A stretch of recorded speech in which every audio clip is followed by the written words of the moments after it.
I am Ferdinand Marcos, and I am the President of the Republic of the Philippines. I stand today on behalf of 110 million Filipinos. Hi everyone, hello universe, it's me again. Meron tayong upload videos. Siyempre, shoutout sa mga Marcos loyalists, supporters, and Filipinos OFW. But anyway, meron tayong upload videos. Sinabi po ng Chief Browner, mayroon pala sa hanay po ng ating AFP personnel na isa sa mga gustong mapabagsak ang tawag dito ang Marcos administration. Well, yan po ang isiniwalat ni Chief Browner. So, sabi po dito mga kababayan, dito kinumpirma ni Armed Forces of the Philippines EFP Chief of Staff General Browner, ayan, junior, na may isang membro ng EFP na nasa listahan ng mga umano'y kasama sa destabilization plot sa pamahalaan. Oh, ayun goes. Mayroon yan sa Mindanao. Oo, mayroon doon sa Mindanao. Apelyido niya is Mindanao. Oo, totoo yan. Ayon kay Browner, biniberifika na ang nasabing listahan na nanggagaling sa isang social post ng isang kolumnista kung saan kasama nito ang masabing AFP personnel. Hala kayo, lagot. Ayan, lagot kay Chief. Hindi, dapat yan mga kababayan, imbestigahin kung sino man ang nasa likuran yan. Aba, court martial nyo na lang at tanggalin pati sweldo, pensyon, di ba? Yan ay makudutai, sigurado yan. Totoo yun. Baka nakinabang doon sa reward system nung panahon ni Dugong. Isang membro ng AFP, ayan, kasama umano sa listahan ng destabilizers, AFP Chief Browner. Patay kayo ngayon. Delikado kayo. Sabi ko sa inyo guys, malakas ang intel tong mga to Alam nyo, yung kilos nila, alam na yung PBBM yan. Siyempre, yung Chief Browner at saka yung PNP Chief, siyempre, laging laging nagre-report kay Pangulo. Nakakarating kay Pangulo. Malakas ang intel kaya alam na nila kaagad yan. Kaya abangan po natin itong balita na ito. Pakinggan nyo po, mga kababayan, yung sinabi ni Yusek Castro. Eto na. Yusek, sabi po ng AFP, posible daw na foreign funded yung ilang destabilization efforts. May ganito po bang impormasyon na natatanggap ang palasyo? Sa ngayon po, mismo ang pamunuan po ng AFP ay sinabi po sa atin na continuously nagche-check po sila at closely coordinating with the PNP regarding this. At kung ito man ay may katotohanan, kapwa Pilipino, kung may katotohanan at makikita po sa kanilang pag-iimbestiga na foreign funded itong kanilang isinasagawang rally, masasabi po natin ito'y pagtataksil sa bayan. At hindi po na narapat ito na pinanghimasukan tayo ng ibang bansa. Ang politika natin ay mukhang pinanghihimasukan na ng ibang bansa. So, hindi po maganda. Sana hindi po lumalim pa ang itong klase mga aktibidad kung nagpopondo lang naman din po ay ibang bansa. May direktiba po ba ang Commander-in-Chief tungkol dito? Still, ganun pa rin po. Kung ano po ang hindi dapat sa bansa, kung nasisira po ang interes ng bansa, dapat pong mas imbestigahan po. Pero sa ngayon po, chinecheck lamang po ito. Continuous looking on this matter, ang AFP. Question, Ana Bajo, GMA News Online. Morning, ma'am. Ma'am, 2 topics lang po. Unahin ko lang yung sa SALN. May we get, ma'am, the wisdom behind hiring Cuervo appraisers to come up with its own version of network ni President Marcos? Kasi parang yung sa mga previous SALNs, ma'am, di ba? Kung ano po yung, parang isa lang po yung Cost of acquisition? Bakit po merong appraisers, ma'am? Hindi ba mas maganda kung makikita nyo kung ano yung value, yung updated value ng mga properties? Mas maganda, mas maliwanag, mas transparent. For transparency purposes po ito. Para mas maganda rin makita ng taong bayan kung magkano na yung value ng mga properties na dating na-acquire before. Dahil darating yung panahon na sasabihin nila na ito na yung value niyan. So, dapat i-declare din. So, wala namang mali doon. Mas maganda nga po. Okay, ma'am. Ma'am, another topic. May we get your response to the remarks made by former Executive Secretary Bersamin that he did not resign, contrary to your statement last Monday that he quit from his post out of delicadeza. Ma'am, what was the basis of your announcement po nung Monday? Kung meron pong ganitong denial on his part. Unang-una po, mayroon muna tayong babasahin para po sa tinuran po ng ating mahal na si Executive Secretary Lucas Bersamin. The palace acknowledges former Executive Secretary Lucas Bersamin's clarification regarding the manner of his transition. As he himself stated in his interview, he submitted himself to the President's discretion and prerogative as part of the ongoing reorganization. The palace announcement was issued in line with this understanding and with due regard for stability and continuity in governance. At nagkausap naman po sila ng Pangulo face-to-face at let us just leave it at that. But ma'am, E.S. Bersamin admitted that he felt bad doon po sa naging announcement. And na-mention po niya na on the morning po ng Monday, meron pong tumawag sa kanya, a close friend of his, and hindi raw po ito taga palasyo, asking him to exit the cabinet.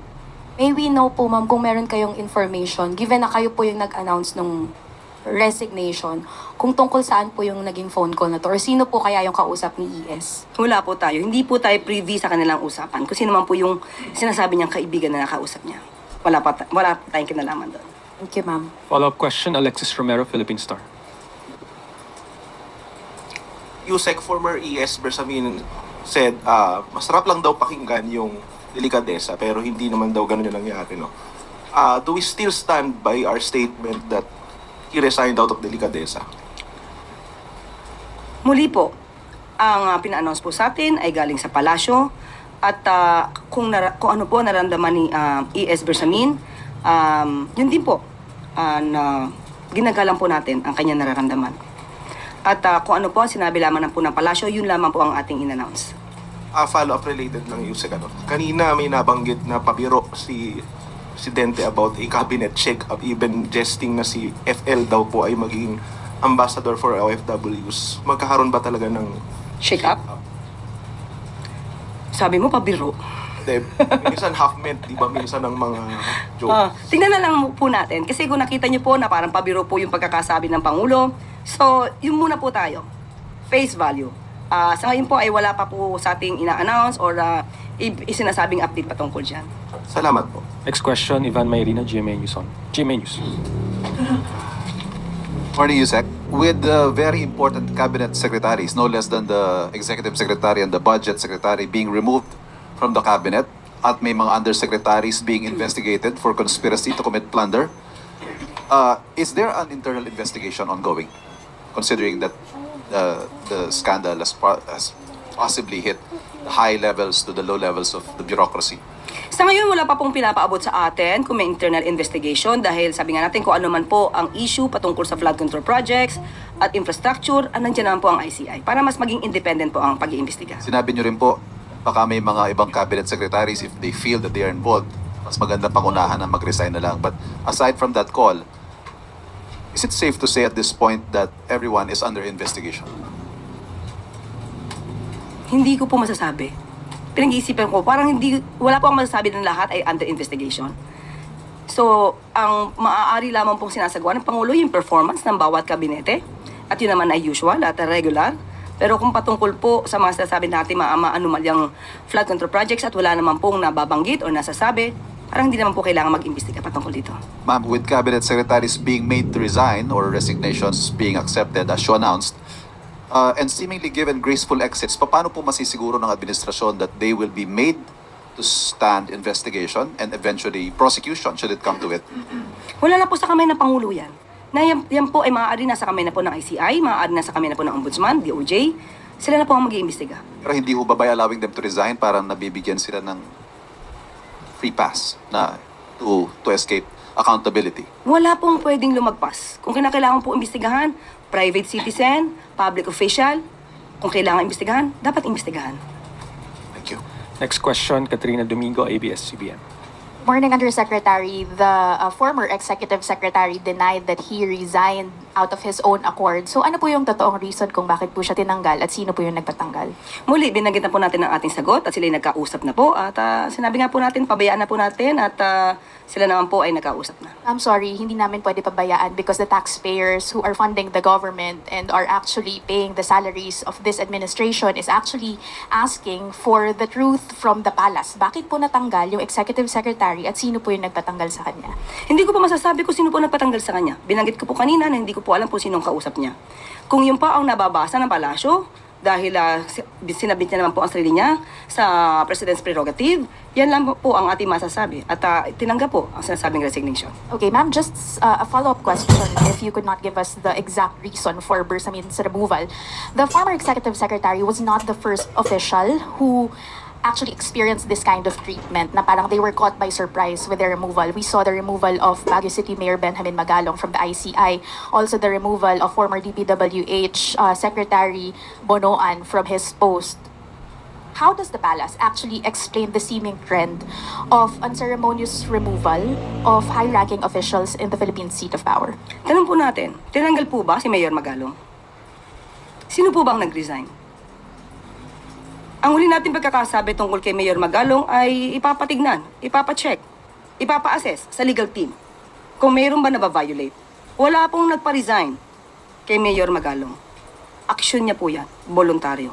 Kaya hindi po pwedeng isama o sabihin na may unceremoniously call for his resignation. Yung nire-raise po nitong mga opisyal na to is that nauuna lagi daw po yung yung announcement before they were actually called on or discussed yung issue with themselves. How does the palace respond to that? Na may parang gap in terms of communication within the president's inner circle? Tandaan po natin, lahat naman po kami ay ang aming service ay upon the pleasure of the president. Sabi nga nila, pagpasok mo dito, hindi mo alam kung ito na yung huling araw mo. So lahat po kami dapat ay handa doon. Next question, Ann Soberano, Bomboradio. Yusek, good afternoon. Reaction lang from Palace. Magti 3 months pa lang po si House Speaker Bojo D at may mga ulat na pong papalitan umano siya. At ang napipisil po daw ng Malacanang, ito pong si Deputy Speaker Ronaldo Puno. Doon tinanggi naman po ni Representative Puno na may ganitong issue. Totoo po ba na si DS Puno po ang nais ng palasyo para maging susunod na House Speaker? Ang pagpili po kasi ng liderato ng Kongreso ay wala naman po sa kamay ng Pangulo. Kung ano po ang kanilang magiging decision dyan, kung ano ang kanilang pagiging pagpapatakbo dyan, hindi po yan saklaw ng Pangulo. So, nasa kanila po yan, kung ano po yung nais nilang gawin sa House of Representatives. Wala po bang impluensya si Pangulo na pwedeng ito yung pwede nating ilagay? Wala po akong nakikita at wala pong ganun. Thank you, ma'am. Mga bagong Pilipinong bayani, pinarangalan ni Pangulong Marcos Jr. Bilang pagkilala sa katikilaan ng ating mga kababayang OFW, pinangunahan ni Pangulong Ferdinand R. Marcos Jr. ang Bagong Bayani Awards 2025 ngayong araw sa Malacanang. 27 makabagong bayani ang binigyang parangal ng Pangulo para sa kanilang natatanging kontribusyon sa pagtataas ng dignidad at pagpapakita ng kabutihang loob at kakayahan ng Pilipino sa anumang panig ng mundo. Hinirang ng Pangulo ang sakripisyo ng ating mga kababayang OFW na di alintana na mawalay sa mga mahal sa buhay. Maitaguyod lamang ang kanilang pamilya at gampanan ang tungkulin. Sa kanyang talumpati, tiniyak ni Pangulong Marcos Jr. na buo ang suporta ng pamahalaan sa lahat ng OFW. Ito'y sa pamamagitan ng mabilis at wastong aksyon ng Department of Migrant Workers at OWA at kanilang mga programa. Makakaasa ang ating mga kababayan sa ibang bansa na gagawin pang mas maayos ang mga proseso at serbisyo para sa kanilang ikagiginhawa. Hindi lamang sa pag-alis, kundi lahat ng aspeto ng kanilang paglalakbay. Kabilang dito ang digitalization ng serbisyo gaya ng OFW Travel Pass sa eGov PH app at online employment contract verification system. Nariyan din ang humigit kumulang 300,000 electronic cards mula sa OWA para sa mas madaling access ng Filipino migrant workers sa government services and benefits at ang Action Fund na naglalayong makatulong sa mga legal, medikal at pinansyal na pangangailangan ng mga OFW. Ilan lamang dito sa maraming programa ng administrasyon ni Pangulong Marcos Jr. para sa ating mga bagong bayani. Ang mga hakbang na ito ay patunay na dedikasyon ng pamahalaan upang gabayan at pasalamatan ang ating mga huwarang OFW. Muli, maraming salamat po at mabuhay kayo, aming mga bagong bayani.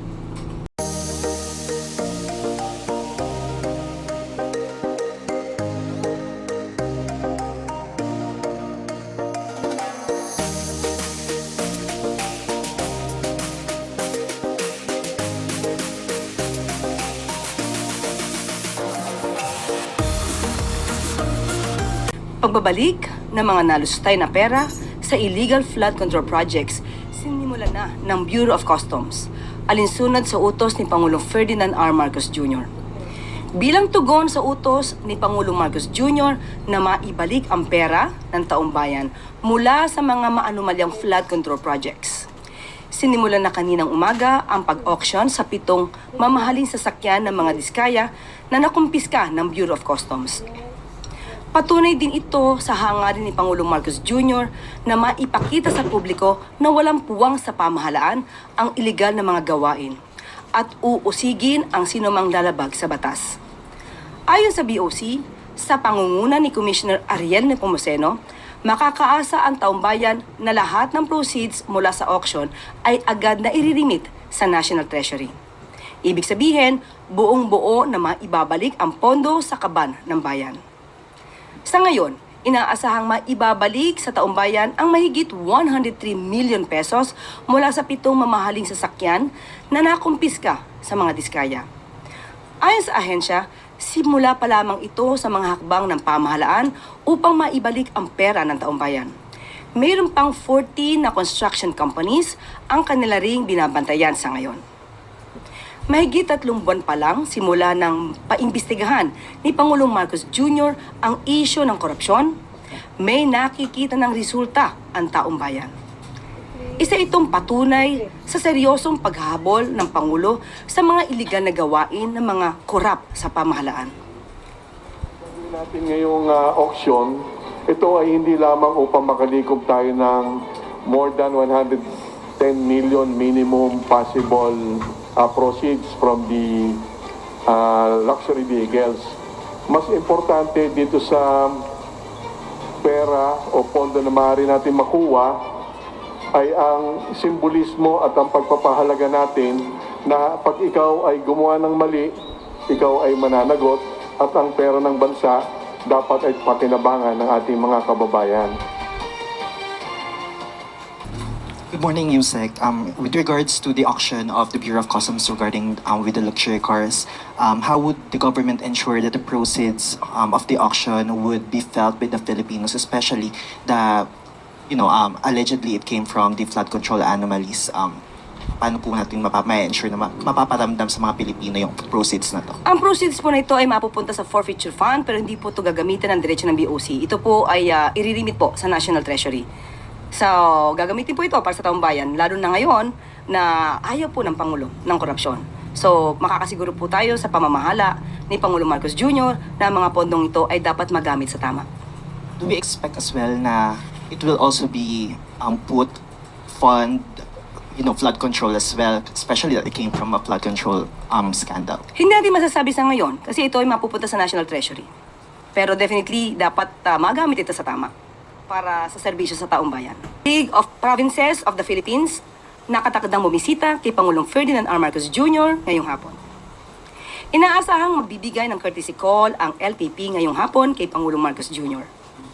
Layunin ng courtesy call ng LPP na maipaabot ang kanilang suporta sa liderato ni Pangulong Marcos Jr. at ang kanilang suporta para sa pagpapasa ng mga mahalagang legislative proposals. Nagpapatuloy din ang kumpiyansa ng LPP sa administrasyon ni Pangulong Marcos Jr. at sa kanyang magandang hangarin sa pag-unlad ng bansa. Nagpapasalamat naman si Pangulong Marcos Jr. sa walang humpay na tiwala at kumpiyansa ng LPP para sa kasalukuyang administrasyon. Patuloy din ang pamahalaan upang itaguyod ang transparency, accountability at responsableng paggamit ng pera ng bayan, lalo na sa nasyonal na pagproseso ng budget.